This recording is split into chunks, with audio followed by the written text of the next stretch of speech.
ನಮಸ್ಕಾರ ಎಲ್ಲರಿಗೂ, ಮತ್ತೊಮ್ಮೆ ವೀರಶೈವಾಸ್ ಕಿಚನ್ಗೆ ಸ್ವಾಗತ. ಈ ದಿನ ನಾನು ಬನಾನಾ ಸ್ಮೂತಿ ಹೇಗೆ ಮಾಡೋದು ಅಂತ ತಿಳಿಸ್ಕೊಡ್ತೀನಿ. ಅದಕ್ಕೆ ಬೇಕಾಗುವಂಥ ಸಾಮಗ್ರಿಗಳು ಏನೇನು ಅಂತ ತಿಳ್ಕೊಳ್ತಾ ಹೋಗೋಣ.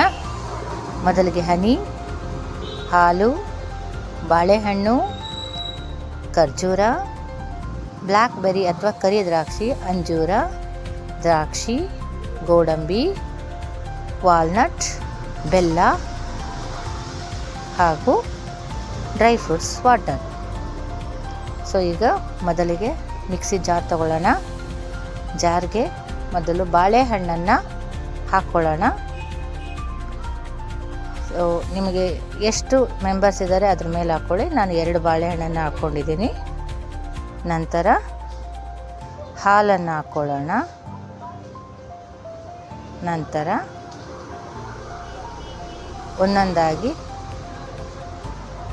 ಹಾಕ್ಕೊಳ್ತಾ ಹೋಗೋಣ.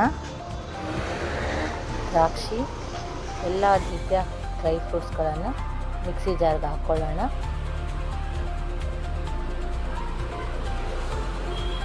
ಬೆಲ್ಲ ಹಾಕ್ಕೊಳ್ಳೋಣ. ಹಾಗೆ ಇನ್ನೊಂದು ಸ್ವಲ್ಪ ರುಚಿಗೆ ಖರ್ಜೂರ. ಸ್ವೀಟು ಜಾಸ್ತಿ ಹಾಕೋ ಹಾಗಿಲ್ಲ, ಆದರೆ ರುಚಿಯನ್ನು ಕೇಳೋದ್ರಿಂದ. ಜೊತೆಗೆ ಈಗ ಹನಿಯನ್ನು ಹಾಕ್ಕೊಳ್ಳೋಣ. ಸಕ್ಕರೆಗಿಂತ ಹನಿ, ಜಾಗರಿ ಮತ್ತು ಖರ್ಜೂರ ಇವುಗಳು ನಮ್ಮ ದೇಹಕ್ಕೆ ಅಷ್ಟು ಸಿಹಿಯ ಸಮಸ್ಯೆ ಮಾಡೋದಿಲ್ಲ. ಈಗ ಇದನ್ನು ರುಬ್ಕೊಳ್ಳೋಕೆ ಮುಂಚೆ ನಾವು ಡ್ರೈ ಫ್ರೂಟ್ಸ್ ವಾಟರ್ದು ಇಟ್ಕೊಂಡಿದ್ವಲ್ಲ ಅದನ್ನು ಹಾಕ್ಕೊಳ್ಳೋಣ. ಈಗ ಸಂಪೂರ್ಣ ಆಗಿದೆ. ಈಗ ನಾವೊಂದು ಲೋಟ ತಗೊಂಡು ಅದಕ್ಕೆ ಮಿಕ್ಸಿ ಮಾಡಿರೋ ಮಿಲ್ಕ್ ಶೇಕನ್ನು ಅದರೊಳಗೆ ಹಾಕ್ಕೊಳ್ಳೋಣ. ಇದನ್ನು ಹಾಗೆ ಕುಡಿಬೋದು, ಅಥವಾ ಇನ್ನೊಂದು ಸ್ವಲ್ಪ ಕೆಲವು ಬೀಜಗಳನ್ನ ಹಾಕೋದ್ರಿಂದ ಒಳ್ಳೆಯದಾಗುತ್ತೆ ಅನ್ನೋದಾದರೆ ಕುಂಬಳಕಾಯಿ ಬೀಜ, ಮೆಲನ್ ಬೀಜ ಹಾಗೂ ಎಳ್ಳನ್ನು ಹಾಕ್ಕೊಳ್ಳೋಣ. ಸಾಮಾನ್ಯವಾಗಿ ಮಕ್ಕಳುಗಳು ಡ್ರೈ ಫ್ರೂಟ್ಸನ್ನು ಬಳಸೋದಿಲ್ಲ ಡಯಟ್ ಅದು ಹೆಸರಿನಲ್ಲಿ.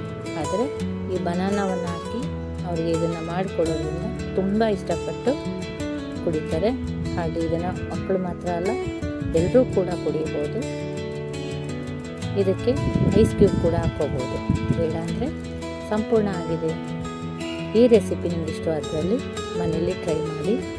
ಹಾಗೆ ಲೈಕ್ ಮಾಡಿ, ಶೇರ್ ಮಾಡಿ, ತಪ್ಪದೆ ಸಬ್ಸ್ಕ್ರೈಬ್ ಆಗಿ. ಥ್ಯಾಂಕ್ ಯು, ಧನ್ಯವಾದಗಳು.